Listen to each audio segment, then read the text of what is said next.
इस कार्यक्रम में जुड़ी है। मैं सम्मान के साथ अनुरोध कर रहा हूँ, प्रवीण अग्रवाल जी आए। आज इंदरगंज चौराहे पर इस विशाल धरने में सर्व समाज के एकत्रित सभी प्रबुद्ध जन, निश्चित रूप से मैं भी बैठा बैठा सोच रहा था कि जब जब जैन धर्म के लोग अगर आंदोलन का मार्ग अपनाते हैं तो ये बात मान लेना चाहिए कि पानी सिर से ऊपर है, क्योंकि जो धर्म हिंसा को 7 कोस दूर से भी नहीं देखना चाहता, वो अगर आंदोलन के मार्ग पे है तो सरकार को मात्र इस घोषणा से कि जैन धर्म आंदोलन करेगा, ये सम्मेद शिखर को जो पर्यटन स्थल बनाने का निर्णय है वापस ले लेना चाहिए था। और अभी मैं अमित जी की बात सुन रहा था और निश्चित मानिए अमित जी की बात सुन के मेरी चिंता, और मेरी ही नहीं, यहाँ बैठे हुए सभी लोगों की चिंता और यहाँ के माध्यम से पूरे शहर और प्रदेश के साथ देश में जब ये बात पहुंचेगी तो देश के प्रबुद्ध जनों की ये चिंता होना चाहिए कि जैन धर्म अगर रिवॉल्वर के लाइसेंस की बात कर रहा है तो निश्चित रूप से देश के अंदर अराजकता का माहौल है, निश्चित रूप से देश के अंदर सोचने की बात है। जो धर्म पानी छान के पीना सिखाता है, जो फूल इसलिए नहीं चढ़ाता है कि उसके अंदर प्राणी होते हैं, प्राणी मात्र होते हैं, जीव होते हैं, वो फूल इसलिए नहीं चढ़ाते हैं, वो अगर रिवॉल्वर की बात कर रहे हैं तो ये सरकार को मात्र इस संदेश से सारी चीजें स्पष्ट हो जाती हैं। सरकार के लोग बैठे हुए समझदार हैं, इसको इशारे में समझ ले। निश्चित पाप है, ये घृणित है और ये पाप आपको 7 जन्म तक नहीं छोड़ेगा। सत्ता में बैठे हुए लोगों को सोच लेना चाहिए। मैं इस धरने के माध्यम से सरकार को मात्र इतना कह देना चाहता हूं कि जैन धर्म ने सदैव, चाहे वो किसी समाज का हो, चाहे किसी व्यवसायिक संगठन का हो, और आंदोलन में साथ दिया है।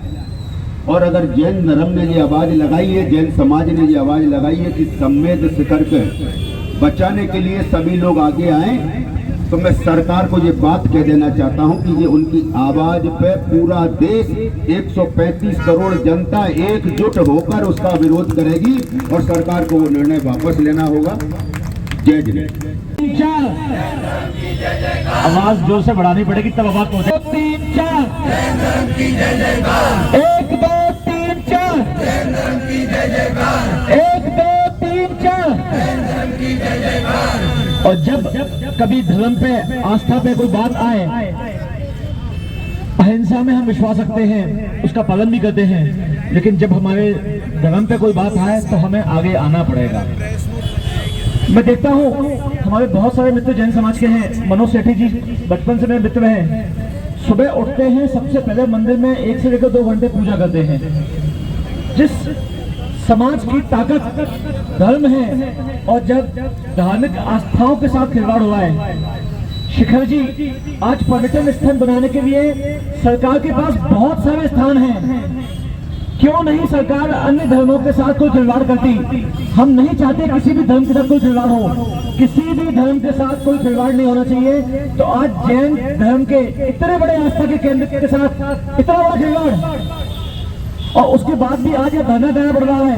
और सरकार की, अधिकारियों की, नेताओं की सब समय घातक में हमें इकट्ठे होना पड़ेगा, उनके साथ आना पड़ेगा।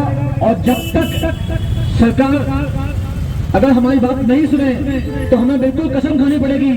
जिस सरकार ने, जिस मंत्री ने, नेता ने, अधिकारी ने ये काम किया है, उसका सार्वजनिक बहिष्कार भी करना पड़ेगा।